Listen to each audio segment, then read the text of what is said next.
kami Tobat Nakal Official.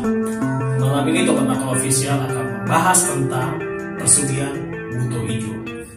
Sebelum kita masuk tentang pembahasan pesugihan buto ijo ini, kita akan menjawab pertanyaan-pertanyaan dari sahabat Tobat Nakal nih Bang. Oke.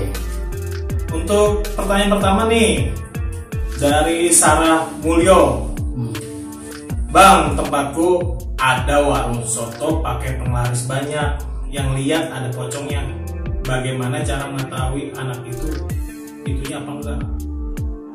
Oh gini mungkin ya. Bang, tempatku ada warung soto pakai penglaris banyak. Yang lihat ada pocongnya.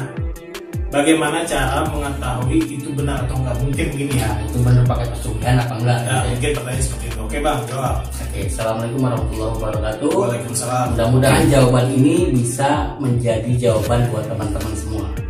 Kalau kita ke tempat rumah makan, terus ada penampakan pocong atau apa segala macam, dan banyak orang yang melihat itu belum tentu pakai pesugihan atau pakai penglaris.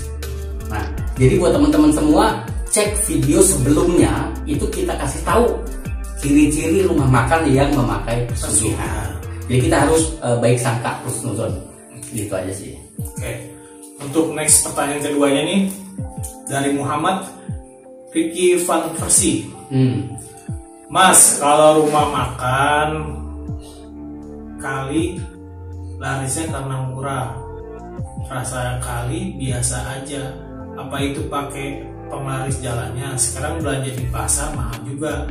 Seperti kali enggak Sepertinya itu X. X nih. X itu Oke, gini mungkin ya, gua ulang ya untuk pertanyaan nih dari maksud Muhammad ya. Mas, kalau rumah makannya laris karena murah, rasanya biasa aja, apa itu pakai penglaris jalannya? Sekarang belanja di pasar tuh mahal juga. Sepertinya nggak kembali modal gitu. Oke. Itu masuk kategori mana? Oke. Ya, jadi teman-teman, kalau untuk masalah dia belanja terus dia nggak balik modal dengan dia jualnya harganya murah terus yang beli rame, apakah pakai pesugihan atau pakai penglaris? Nah, teman-teman, tukang dagang biasanya dia punya langganan di pasar. Yang pastinya dia dapat harga lebih murah. Kalau memang itu rasanya biasa aja terus harganya terjangkau, itu masih dalam konteks wajar banyak orang yang beli di situ. Gampangnya seperti itu. Oke. Nah, untuk pertanyaan berikutnya nih dari Remans OCD. Kalau gabah padi termasuk penglaris nggak ya? Kalau gabah padi termasuk penglaris nggak ya? Gimana nih Bang? Oke. Mungkin gabah padi yang digantung biasanya ada tuh di rumah makan, itu digantung ya. Tapi sebenarnya di rumah-rumah pribadi pun banyak orang yang masih pakai atau gantung itu. Karena zaman dulu itu ada kepercayaan bahwa itu mendatangkan rezeki, melambangkan kesejahteraan. Ada yang ke arah situ gitu. Oke. Dan ini untuk pertanyaan terakhir ya. Dari Tuti Hartati. Yang ditumbalin itu pada kemana ya? Mati beneran? Apa dibawa ke alam makhluk yang itu? Lalu disiksa sama jinnya? Kalau itu benar, biada sekali ya orang yang pelihara makhluk jahat itu. Oke. Jadi ada orang melakukan tumbal, terus ada korbannya yang ditumbalkan. Nah, tumbalnya itu kemana gitu kan? Innalillahi wa inna ilaihi rajiun. Semua datang dan kembali kepada Allah Subhanahu wa taala. Terkait dia meninggal karena tumbal atau karena pesugihan, itu cuma sebab musabab atau jalan atau perantara. Gampangnya adalah banyak jalan menuju Roma. Bisa naik pesawat, naik kapal, atau mungkin jalan kaki. Jadi artinya tujuannya adalah mati atau meninggal. Kembalinya kemana? Kepada Allah Subhanahu wa taala. Gitu, gampangnya seperti itu. Ya, semoga dari jawabannya Bang Ye bisa mewakili pertanyaan-pertanyaan kalian ya. Oke Bang, untuk selanjutnya nih kita akan membahas tentang pesugihan buto ijo. Gimana nih Bang tentang pesugihan buto ijo nih? Dari segi apa nih kita harus perlu bahas nih biar orang-orang tahu nih tentang pesugihan buto ijo. Monggo silakan Bang. Oke, pesugihan buto ijo banyak orang yang tahu, tapi tidak banyak orang yang paham. karena memang itu sudah jadi image ya, sudah jadi rahasia umum bahwa pesugihan ada namanya pesugihan buto ijo. Nah biasanya pesugihan buto ijo itu bisa dijalani sama seseorang ketika dia pertama ketemu sama kuncennya. Nanti sama kuncennya dikasih tahu cara-caranya. Harus ada ritual ini, harus ada persyaratan ini, dan harus melakukan ini. Gitu.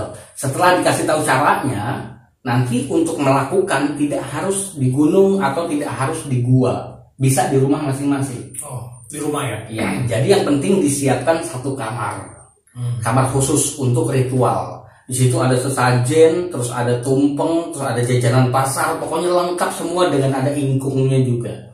Nah, itu setelah disiapkan terjadilah proses ritual dalam kamar tersebut. Terus dibuatlah perjanjian antara yang melakukan pesugihan dengan si buto itu. Gitu. Nah, di perjanjian itu nanti ada konsekuensinya. Bakalan dikasih uang, tetapi harus ada tumbal. Dan khusus di buto ijo ini, tumbalnya adalah yang memilih buto ijo tersebut, tidak bisa kita yang menyodorkan. Itu nggak bisa. Jadi kalau memang buto ijo itu mau itu, ya itu. Dalam lingkungan apa tuh Bang? Biasanya buto ijo itu memilih korbannya? Biasanya lingkungan keluarga. Oh. Biasanya lingkungan keluarga.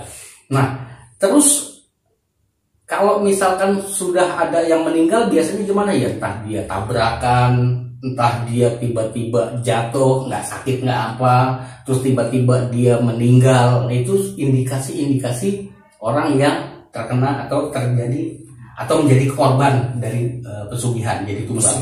Ya. Nah, jadi di perjanjian itu nanti ada permintaan dari si buto itu mau berapa tumbal. Misalkan 5 atau 7, misalkan atau 9 misalkan. Nah, itu biasanya per tahun. Oh, ada jangka waktu per tahun? Per tahun, 1 tahun 1. 1 tahun 1? 1 tahun 1 gitu. Jadi nanti di perjanjian itu dikasih tahu, saya bakalan datang ke rumah ini pada tanggal ini, bulan ini, tahun ini, gitu. Nanti siapin kamarnya. Nah, biasanya kamarnya itu nggak ditutup, pintunya nggak ditutup, tetap terbuka. Biasanya di atas jam 12 malam. Itu salah satu ciri-ciri juga ya. Pintunya nggak ketutup. Nah, ketika akan diberikan uang, uangnya asli atau bukan? Asli atau bukan tuh Bang? Itu asli. Asli. Maaf. Nggak berbentuk lain itu. Enggak. Asli, uang asli. Uang asli. Jadi biasanya karena ada kejadian di daerah Banyumas, dia melakukan pesugihan, ritual pesugihan.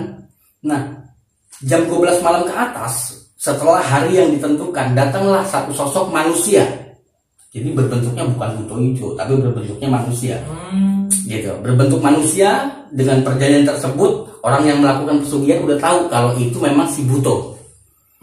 Gitu. Jadi dia datang, tiba-tiba dia bawa uang berkarung-karung, 3 atau 4 karung lah, bawa uang. Nih uangnya, dimasukinlah ke kamar. Setelah dimasukin ke kamar, dia minta, saya minta yang itu sebagai tumbal, atau sebagai balasannya, sebagai imbalannya.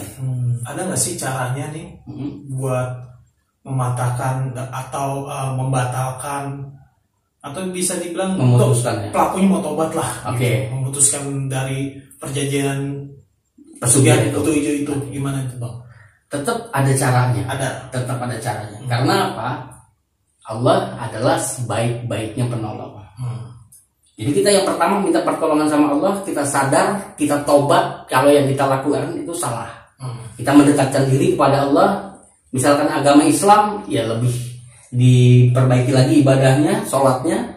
Kalau untuk agama yang lain, ya silahkan monggo dengan kepercayaannya, gitu. Nah, setelah kita melakukan ibadah lebih bagus, kita buang gengsi, kita buang malu, buat kita cerita sama orang yang memang punya kemampuan di bidang tersebut. Contoh, misalkan ada apa kiai, apa ustadz, ya, atau para ulama, gitu. Jadi kita ketemu sama orang-orang alim, kita minta solusi, kita ingin bertobat, kita ingin gimana caranya pesugihan ini diputus, biar nggak ada korban lagi, gitu. Nah, cuma ada konsekuensinya. Ada konsekuensinya nih. Ada konsekuensinya apa? Yang pasti kalau itu buto ijo nggak terima, pasti ada pertempuran antara buto ijo sama yang menangani, atau ulama atau kiai atau ustadz gitu. Pasti ada pertempuran. Makanya gampangnya adalah buat memutus tali pesugihan tersebut adalah ketemu sama yang lebih sakti dari buto hijau tersebut. Itu salah satu caranya. Gitu. Cuma kita pakai jalan yang memang Allah ridhoi, yaitu kita bertemu dengan orang-orang yang alim, orang-orang yang mengetahui, orang-orang yang memang paham di bidang itu. Gitu. Jadi untuk ritual dari pesugihan buto hijau ini ternyata memang bisa ya buat dibatalkan ya Bang. Bisa. Dan ada juga efeknya lah, kasarnya seperti itu. Terus gimana nih Bang? Menurut Abang tanggapannya, kita sebagai manusia harus seperti apa nih tentang ritual ini nih? Jadi kalau kita ambil garis besar, ya, pesugihan itu tidak ada yang diuntungkan. Tidak ada yang diuntungkan. Tidak ada yang diuntungkan. Yang pertama Pak, akidah kita udah tergadai. Kita udah menyekutukan Allah, kita udah termasuk dosa besar juga Bang? Iya, gitu. Tetapi Allah tetap membuka pintu taubat bagi orang yang memang sudah terlanjur nyemplung ke arah pesugihan. Gitu. Yang kedua, kerugiannya bukan hanya dialami diri sendiri, bahkan orang yang kita cintai. Benar. Keluarga, ibu, bapak, kalau memang itu butuh mintanya ibu atau bapak ya udah. Gitu.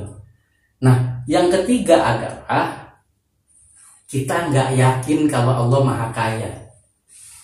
Iya benar. Itu yang paling bahaya. Kita sudah tidak meyakini bahwa yang menciptakan kita menjamin rezeki kita. Jangankan kita manusia, semut pun yang kecil tetap Allah berikan rezeki. Jadi buat teman-teman, wabil khusus buat kita juga, kita harus yakin, kita harus bersyukur bahwa kita menjadi manusia yang memang sudah dijamin rezekinya. Jangan pakai cara-cara yang seperti itu karena memang nggak ada untungnya. Cara instan ya Bang. Gitu. Oke guys, mungkin tentang pembahasan pesugihan buto hijau mungkin sampai sini aja kita akhiri. Kurang jelasnya kita mohon maaf bila ada kata-kata salah dari kami berdua mengenai pesugihan buto hijau ini. Tidak ada satupun perkataan kita untuk mendiskriminasikan orang-orang yang itu ya. Maaf ya sebelumnya. Kita hanya memberikan info aja. Oke, untuk pembahasan ini kita akhiri.